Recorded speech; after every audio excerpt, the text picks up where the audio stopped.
Section 1. In this section, you will hear two conversations. Questions 1 to 5 are based on the following conversation.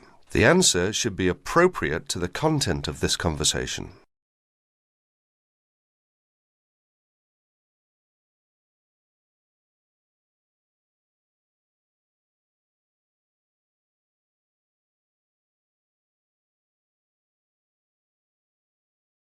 Oh, hi Dave. Long time no see. Hi, Maria. I just settled down. I thought I'd drop by. Come on in, take a seat. Would you like anything to drink? I have Sprite and orange juice. Sprite would be fine. Oh, so, how have you been? Oh, not bad. And you? Oh, I'm doing okay, but school has been really busy these days, and I haven't had time to relax. By the way, what's your major? Hotel management. Well, what do you want to do once you graduate? I haven't decided for sure, but I think I'd like to work for a hotel or travel agency in this area. How about you? Well, when I first started college, I wanted to major in French, but I realised I might have a hard time finding a job using the language, so I changed my major to computer science. With the right skills, landing a job in the computer industry shouldn't be too difficult. So, do you have a part-time job to support yourself through school? Well, fortunately for me, I received a 4-year academic scholarship that pays for all of my tuition and books. Wow, that's great. Yeah, how about you? Are you working your way through school? Yeah, I work 3 times a week at a restaurant near campus. Oh, what do you do there? I'm a cook. How do you like your job? It's okay. The other workers are friendly and the pay isn't bad. Now you have a chance to read questions 6 to 10 and then answer questions 6 to 10, according to the conversation.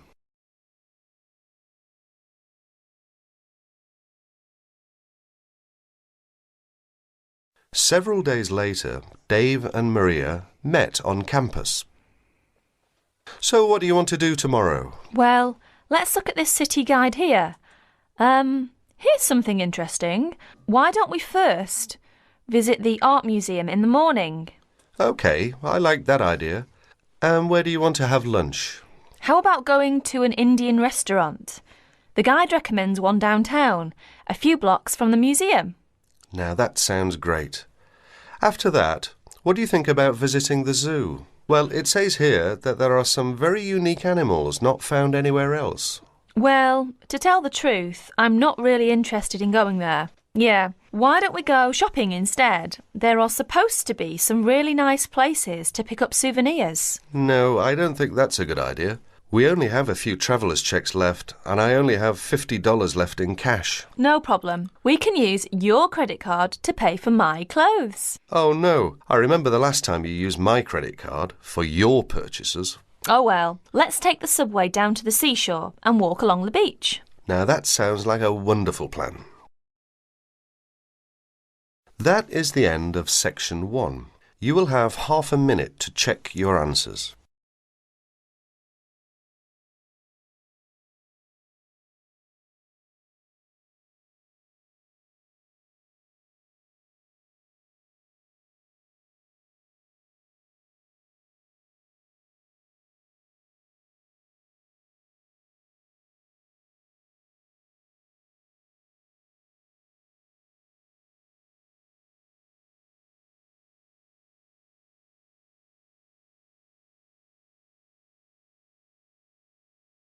Now turn to Section 2. Section 2. You'll hear a tour guide talking to a group of visitors about Bestley Castle.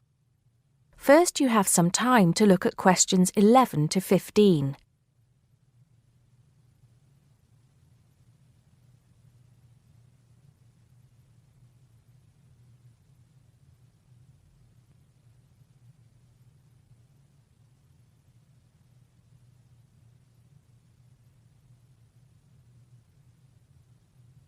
Now listen carefully and answer questions 11 to 15.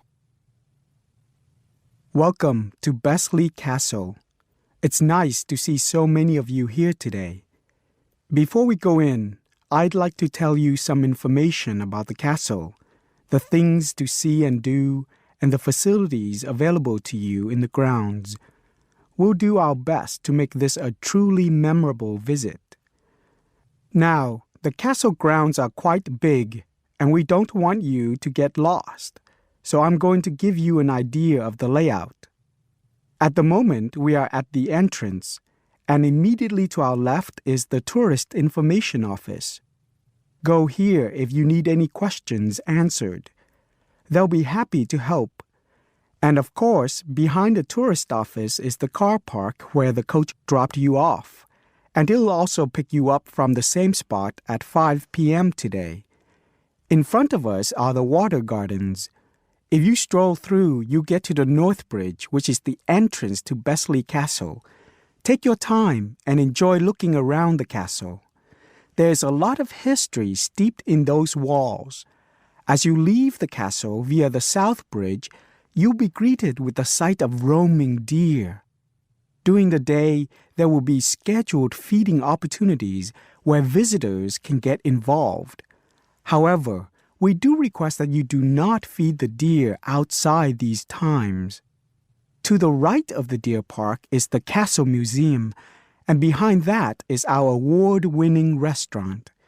It's a relatively new addition to the castle grounds, but is fast gaining a reputation for its food.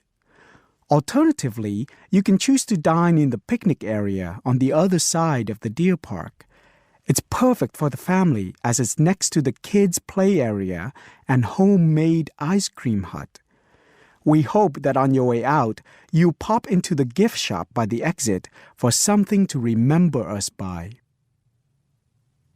Before you hear the rest of the talk, you have some time to look at questions 16 to 20.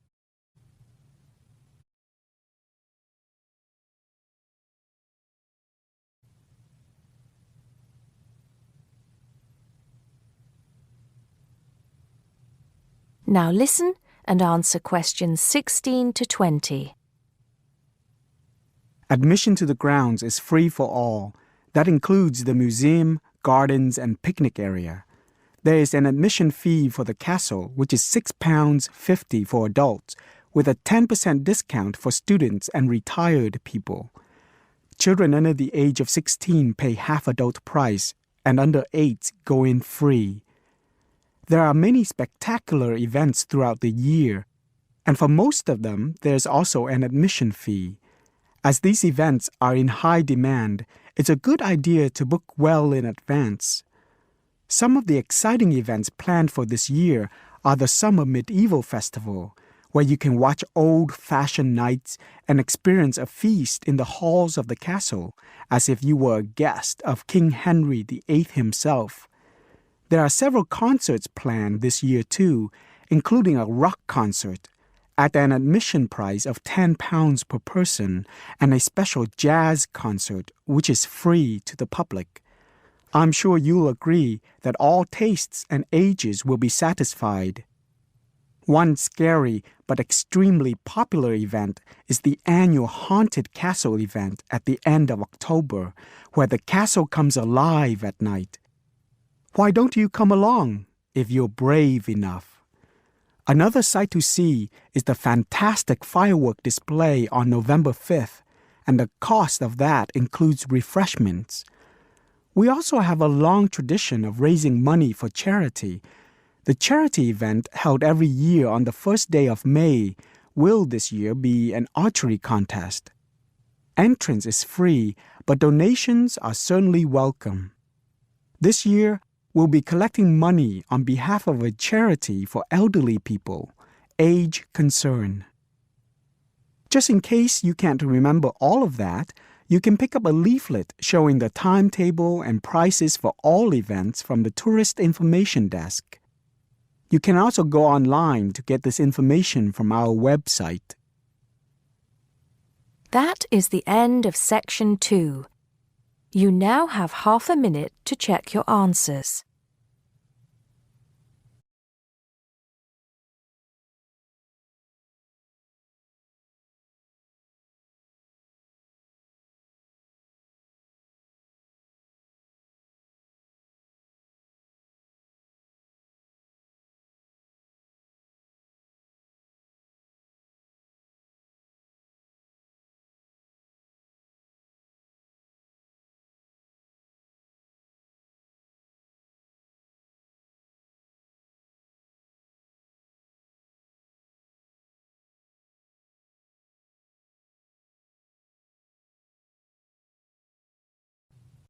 Now turn to Section 3. Section 3. You'll hear 3 university students talking about a presentation which one of them has to give. First, you have some time to look at questions 21 to 24.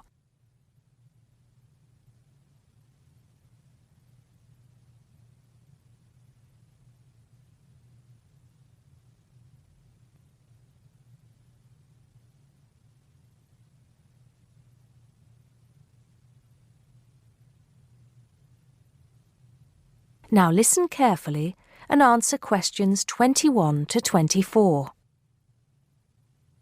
Hi, Joe. Hi, Isabel. Hi, Paul. Oh, hi, Paul. I've heard you've been stressing out about your presentation on art. I am. Are you still going to talk about the different types of art? Yes. Well, I was planning to, but there's so much stuff on the subject that I'm finding it difficult to put it all into one short presentation. Huh. I usually have the opposite problem. There's nothing worse than going blank, forgetting your words in front of a group of people. Well, the problem is that I don't know how to organize what I want to say in the presentation. Well, you know everything there is to know about the subject. It's just a question of selecting what you want to talk about. Well, there's a lot to discuss about the different periods in art. That's a good way to start. Then you can bring in how specific types of art were popular in each period. Yes, like how sculpture was popular in the classical period and paintings were popular in the Renaissance period. And how now a wide variety of media are used to create modern art. As long as you keep it concise, because it's a large area, there's so many periods and movements in art, and you don't want to just list them one by one. I agree. An explanation of the movements and periods in art wouldn't be too long. You're right. I need to just pick out some key points. Just mention the periods quickly so that I can move on to the real topic of the presentation. Yes, the variety of art, like sculpture, paintings, installations. I have an idea. Why don't you prepare a timeline to show to the class?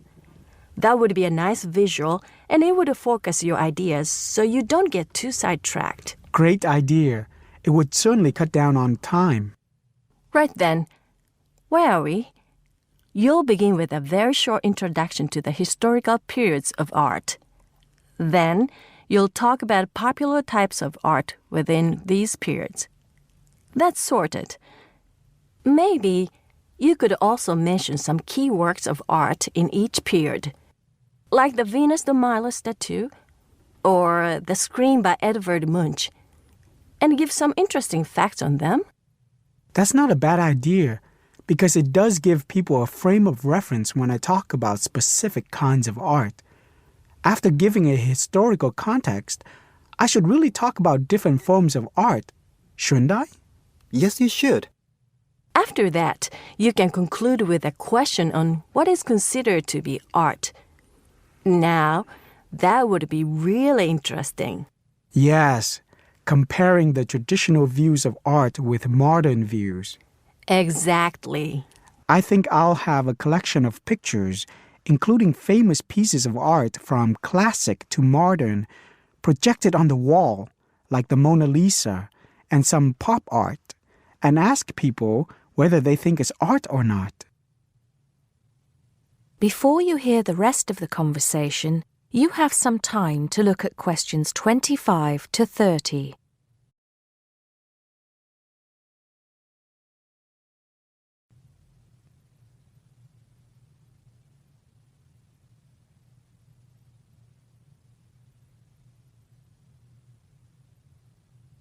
Now listen and answer questions 25 to 30. Showing some famous works and asking people what art is would certainly lead to discussion in the room. People's appreciation of art is so subjective, and it comes down to taste. That's what I'm hoping for. Some disagreement to liven up the presentation. And you could stick in some really controversial ones like graffiti and modern art installations in between pieces of art that are universally accepted. like the work of the Renaissance painters. Sounds good to me. I have to say, I really don't understand some modern art myself. There was one recently that was just a pile of rubbish. It doesn't require much skill to create, does it? And what does it mean? There's no point to it. Actually, Joe, I like some modern art. It makes you look at the world in a different way. Artists now have the freedom to express themselves completely.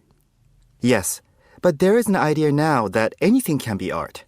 I've heard of paintings being sold for large sums of money, which have been done by small children and animals. Now that's ridiculous. Oh, you could find one of those paintings and put it in your presentation, couldn't you, Paul? That would really be interesting. Well, Paul, what do you think? I like it. Just thinking. I'll need to do some more research to find pictures for the slideshow. Yes, we can help you. Can't we, Joe? Of course. If you go to the fine art section of the library, I'm sure you'll find everything you need. Just ask the staff and they'll give you access to a slide bank of hundreds of famous works of art. And if you still can't find what you're looking for, use the library computers to go online. There are lots of images on the internet. Of course, you'll need to use a search engine like Google, but it's dead easy. Thanks, guys. I'm feeling much clearer about the project. Your ideas have been really useful. I think I should end with a quote of some kind by a famous artist. What do you think? That's a good idea. Now let's go to the library and see what they have. That is the end of section 3. You now have half a minute to check your answers.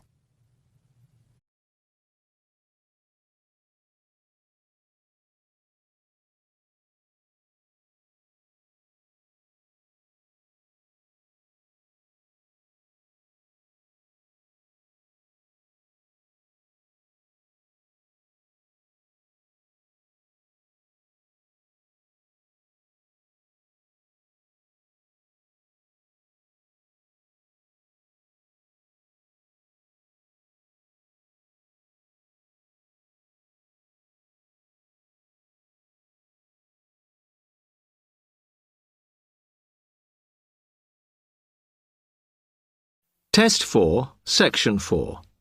You will hear a tutor giving some business students instructions about a finance project. You now have 30 seconds to read questions 31 to 36.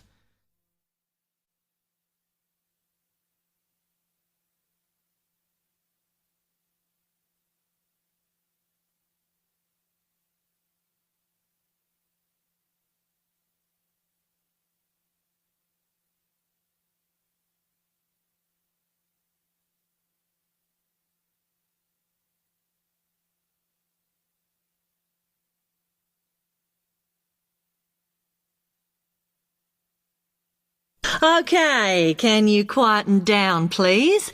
Now, today I'm going to talk to you about your assignment.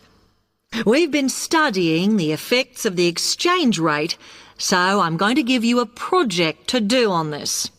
Right, can you make some notes while I'm talking? The first thing that I'd like you to do in order to prepare this is to select where you're interested in. I mean, which country, and therefore which currency you're going to be operating in. OK, now the purpose of the project is to make money, and I'm hoping some of you will make a significant amount. So, I want you to suppose that you have £100 that you will have to invest purely in the rises and falls of the exchange system. In other words, you'll be trying to predict rates.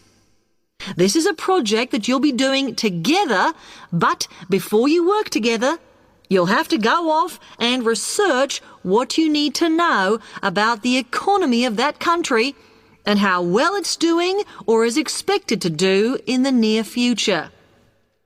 You could all make up a little information sheet with your notes on, clearly legible, because then I want you to get together, we can do that next week, and to go round and read about each other's countries.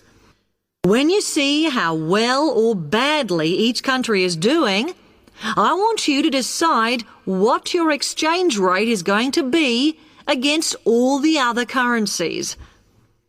After that is all sorted, what you're going to do is go round the other students and attempt to sell your money to the others. Remember, this will depend on the success of your country's economy and the rate you fixed for your currency. Now, you're not allowed to just swap currencies with each other, but you may wish to buy from the other countries. But you must do a proper transaction. All the way through this, you must keep your accounts properly for each transaction. I'll give you 1 week to do this, and then we will set a time for the deals to finish, a bit like the stock exchange. And at that point, I will ask you to calculate how much you have made. Is that clear? You now have 30 seconds to read questions 37 to 40.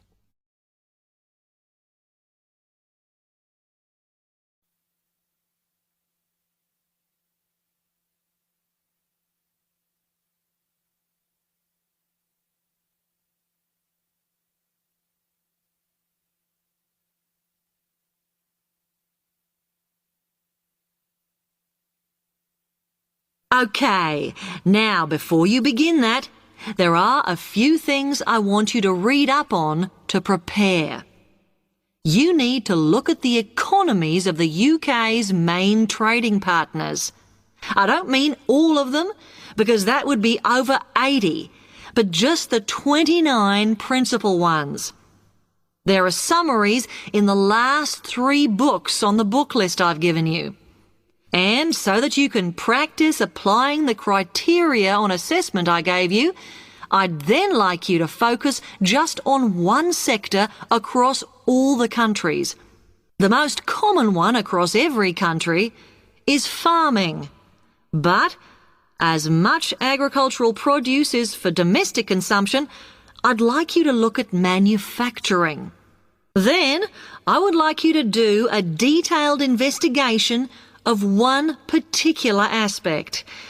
I was going to give you a choice, but I think as we've just started the course, it's better if we all look at the same thing and then we can discuss it in the seminars. So the thing I'd like you all to look at is fluctuations in import prices. Now, you need to do all that before you start the project, as it will help you assess the economies of the countries you'll be representing in the project. Don't worry, you've got plenty of time. Exam week is December the 8th. Then it's the holidays until January the 6th, so I don't need the project in till February the 5th. Is that okay? Now, any questions on this? Because